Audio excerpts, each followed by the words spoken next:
There are two general categories of adjusting entries, deferrals and accruals.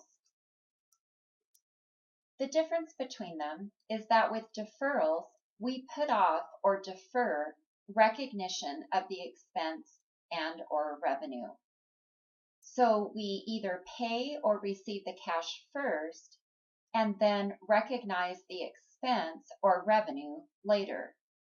So for example, with prepaid expenses, those are deferrals because we pay the cash first for supplies and prepaid insurance, for example, but we recognize the supplies expense and insurance expense later.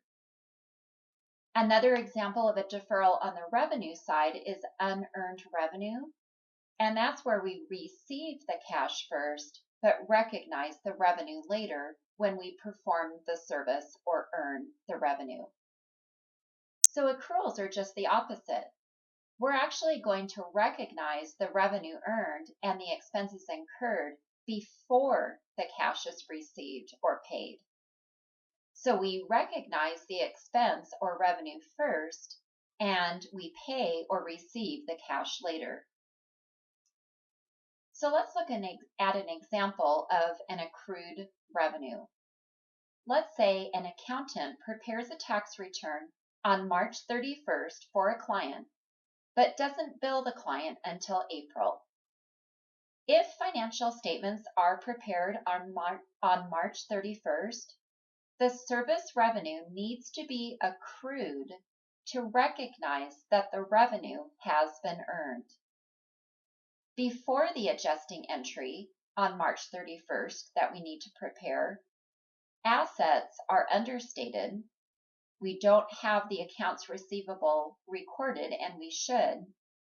And equity and revenues are understated because we haven't yet recognized that revenue that we have earned.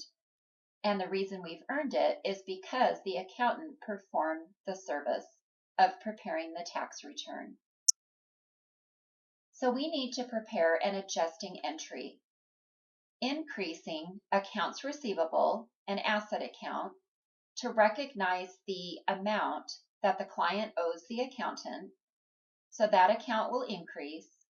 And we need to increase equity, specifically retained earnings and revenue, for the amount of revenue that has been earned.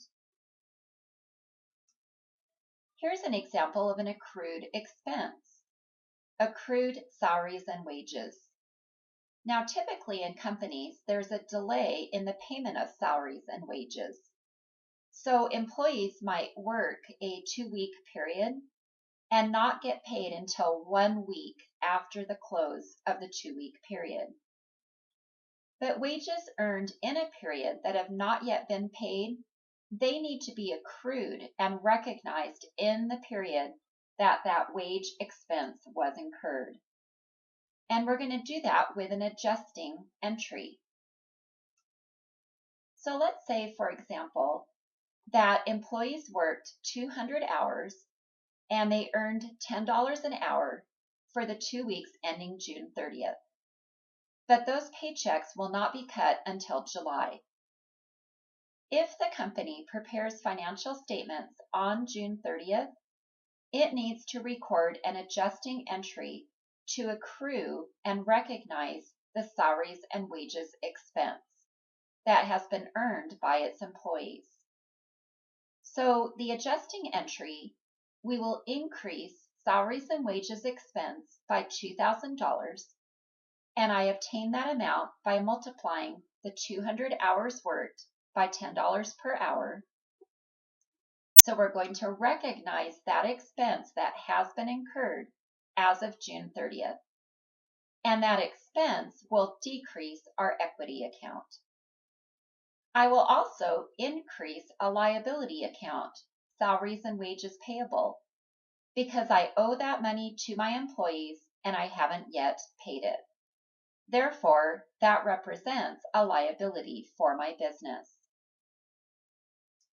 Now later in July, when I do pay my employees and I cut those paychecks, at that point, I will decrease cash by $2,000 because I'm paying cash via the paychecks.